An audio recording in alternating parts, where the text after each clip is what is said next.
It is the most dangerous object ever created by human hands. It doesn't look like a bomb. It doesn't have a timer. It doesn't tick. It sits on a table, warm to the touch, looking like a harmless sphere of nickel-plated metal. But inside this sphere lies a dormant dragon, a force of nature so violent that it doesn't just burn you, it rewrites your genetic code.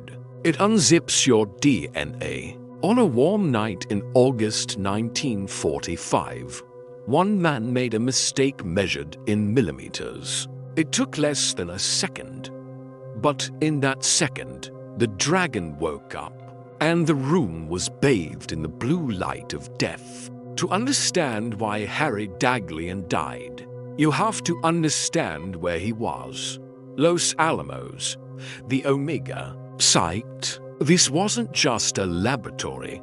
It was the bleeding edge of the known universe. The war with Japan had ended only days ago. The mushroom clouds had settled over Hiroshima and Nagasaki. The world was celebrating peace.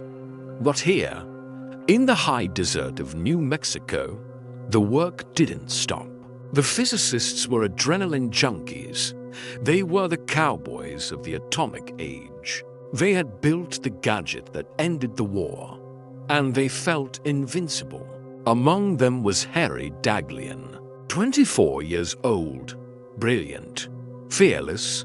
He was part of the critical assembly group. His subject was a 6.2 kilogram sphere of plutonium-gallium alloy, codename Rufus. It was the third core, the one that didn't get dropped. It was a leftover spare part for the apocalypse. The experiment Harry was running that night was crude, terrifyingly crude. There were no robotic arms, no safety glass, no remote controls. He was building a reflector by stacking heavy tungsten carbide bricks around the core. He could bounce escaping neutrons back into the center. Each brick acted like a mirror. The more mirrors you added, the more neutrons stayed inside.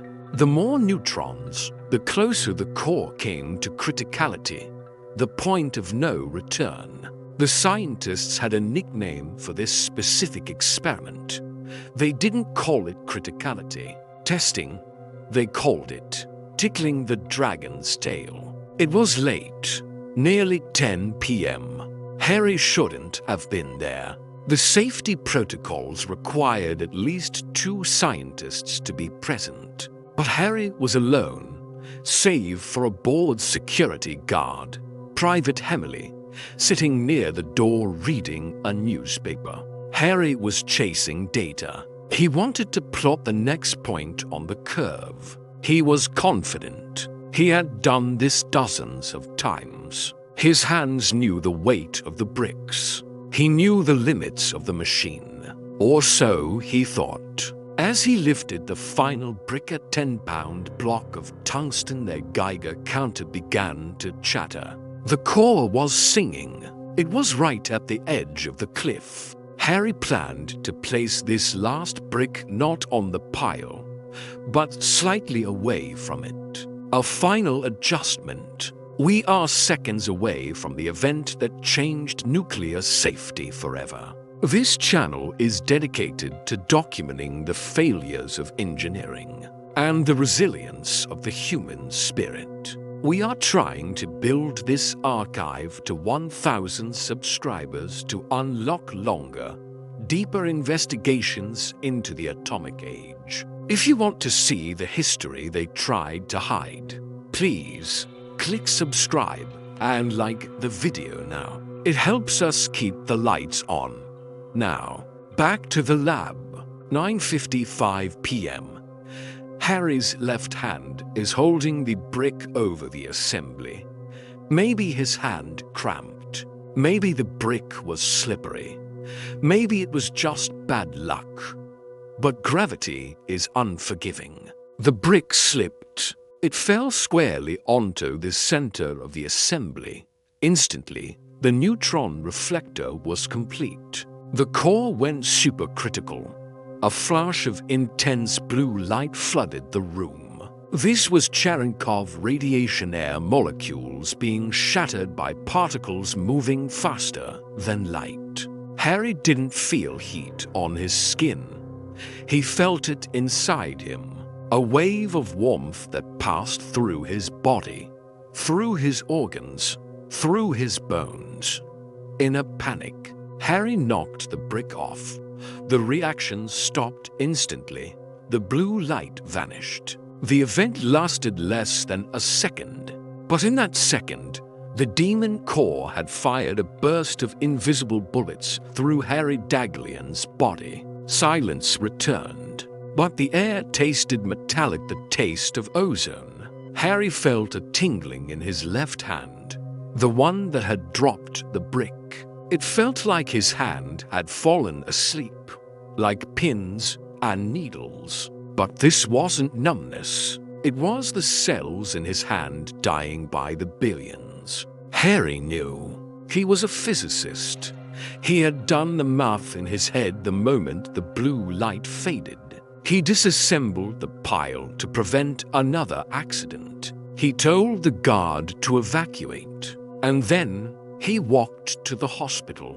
He checked himself in. He told the doctors, "I've had an accident." The radiation dose he received was catastrophic 510 rem. For the first few hours, he seemed fine. This is the cruel trick of radiation poisoning, the walking ghost phase.